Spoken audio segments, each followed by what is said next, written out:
श्री स्वामी समर्थ.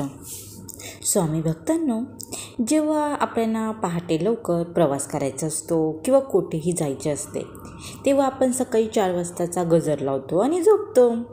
पण बऱ्याच वेळा काय होतं, गजर न लावता देखील आपण ठरलेल्या वेळेला जागे होतोच. यालाच काय म्हणतात, बायो ब्लॉक.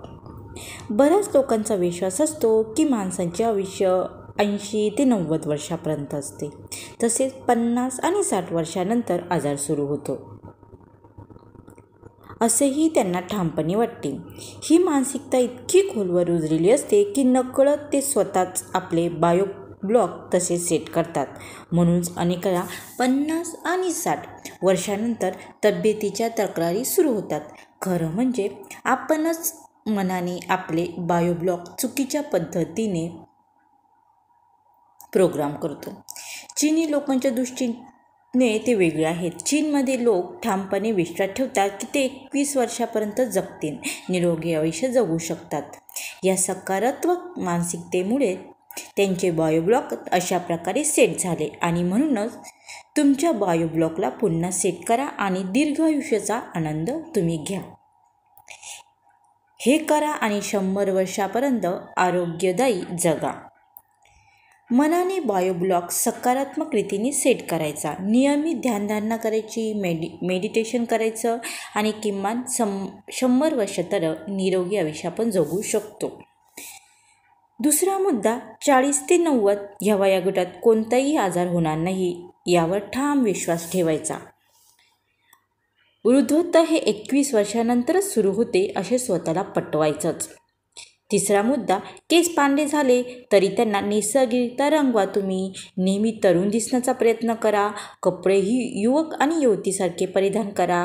ते तुमचा आत्मविश्वासच वाढवेल, हो की नाही? कोणत्याही परिस्थितीत स्वतःला वृद्ध समजूच नका. खाण्याच्या वेळा नकारात्मक विचार करू नका. उदाहरणार्थ, तुम्ही अन्न भेसळयुक्त, अपायकारक आहे असे विचार टाळा. त्याऐवजी ठामपणे विश्वास ठेवा की धान्यामुळे मी सामर्थ्याने घेतलेले अन्न हे शुद्ध आहे आणि माझ्यासाठी ते अमृत आहे. हे अन्न मला 21 वर्षापर्यंत निरोगी आणि दीर्घ आयुष्य ठेवीन. अन्यथा नकारात्मक विचारामुळे शरीरात किती आपण चांगलं अन्न घेतलं तरी ते पचायला आणि आरोग्यास हानिकारक ठरणार आहे. म्हणून सकारात्मक विचारांनी ते अन्न तुम्ही घ्या. सदैव सक्रिय राहा. चालण्याऐवजी शक्य असल्यास हलके धावण्याचा, जॉगिंग करण्याचा तुम्ही प्रयत्न करा.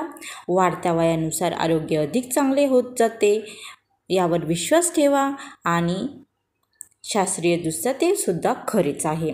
आनंद आणि आजारपण एकत्र राहू शकत नाही. जसे आनंद असेल तिथे आजार टिकू शकत नाही. म्हणून आनंदी राहा, निरोगी राहा. रोज विनोदी चित्रपट बघा, मन मोकळं हसा. आणि 8वा मुद्दा खूप महत्त्वाचा आहे, मी आता म्हातारी होत आहे असे कधीही बोलू नका. अगदी गमतीत सुद्धा म्हणू नका. तुमच्या विचाराहून आणि शब्दातून तुमचे आयुष्य घडते. बायोब्लॉक पुन्हा सेट करा आणि दीर्घ आयुष्य अनुभव. दृष्टिकोन बदला, आयुष्य बदलेल. जगण्याचा आनंद घ्या, पुरेपूर जगण्याचा आनंद घ्या. श्री स्वामी समर्थ.